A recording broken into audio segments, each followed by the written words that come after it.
Biomekanika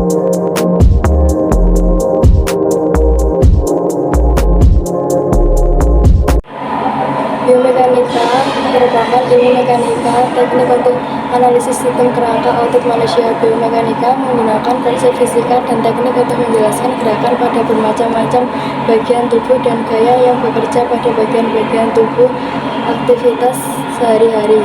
Dengan demikian, biomekanika merupakan disiplin sumber ilmu yang mengintegrasikan faktor-faktor yang mempengaruhi gerakan manusia yang diambil dari pengetahuan dasar fisika, matematika, kimia, fisiologi, anatomi, dan konsep rekayasa untuk tubuh dan aktivitas sehari-hari yang dilakukan manusia merupakan kumpulan dari berbagai macam gaya, di mana gaya tersebut terdapat 3 macam gerakan pada tubuh, yaitu gerakan pada tubuh terjadi karena adanya yang bekerja, ada gerakan bekerja pada tubuh, gaya berat tubuh, serta dalam tubuh sering tidak disadari, kayak otot jantung, kayak otot paru-paru. Baik, selanjutnya penerapan biomekanika pada sistem gerak tubuh. Sebelumnya perkenalkan, saya Nainul Buna dengan NIM 11300-23143. Penerapan biomekanika pada sistem gerak tubuh dan juga keperawatan. Biomekanika pada sistem gerak tubuh diterapkan sebagai berikut. Yang pertama, desain alat bantu medis. Biomekanik membantu dalam merancang alat bantu medis seperti prostesis, yakni anggota tubuh tiruan, ortosis, penyangga tubuh, dan alat-alat bantu lainnya, yang bertujuan untuk membuat alat-alat yang sesuai secara fungsional dengan tubuh manusia dan memungkinkan mobilitas yang lebih baik. Penerapan prinsip-prinsip biomekanik untuk merancang alat bantu medis seperti alat bantu jalan atau prostetik, serta alat olahraga yang dapat membantu atlet mencapai performa optimal. Yang kedua, pencegahan cedera. Dengan menganalisis bagaimana gaya, tekanan, dan gerakan mempengaruhi tubuh manusia, ilmuwan dan praktisi kesehatan dapat mengembangkan strategi untuk mencegah cedera yang terkait dengan aktivitas fisik tertentu, baik dalam kehidupan sehari-hari ataupun olahraga.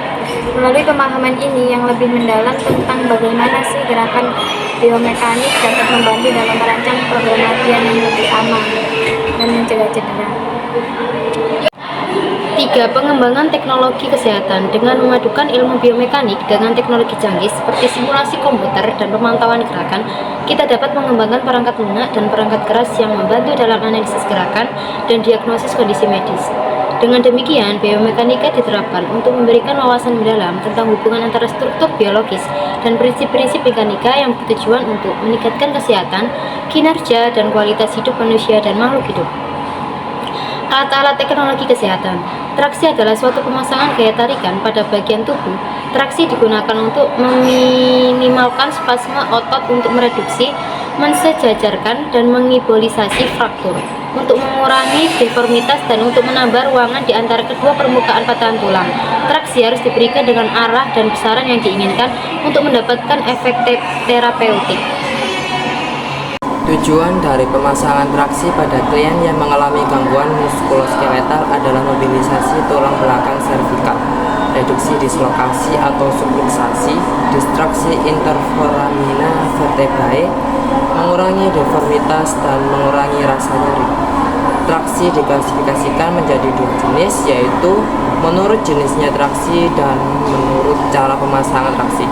Traksi dapat dilakukan pada kulit atau traksi kulit, atau langsung ke skelet tubuh, atau bisa disebut dengan traksi skelet.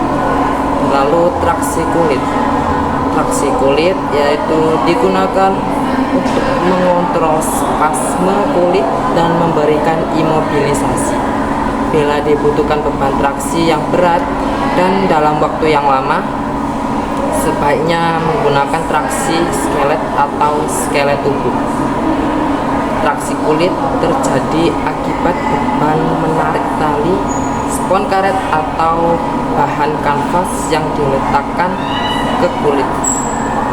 Traksi pada kulit meneruskan traksi ke struktur muskuloskeletal. Beratnya beban yang dipasang sangat terbatas. tidak boleh melebihi dari toleransi kulit, yaitu tidak lebih dari 2-3 kg. Traksi pelvis umumnya 4,5-9 kg, tergantung berat badan klien.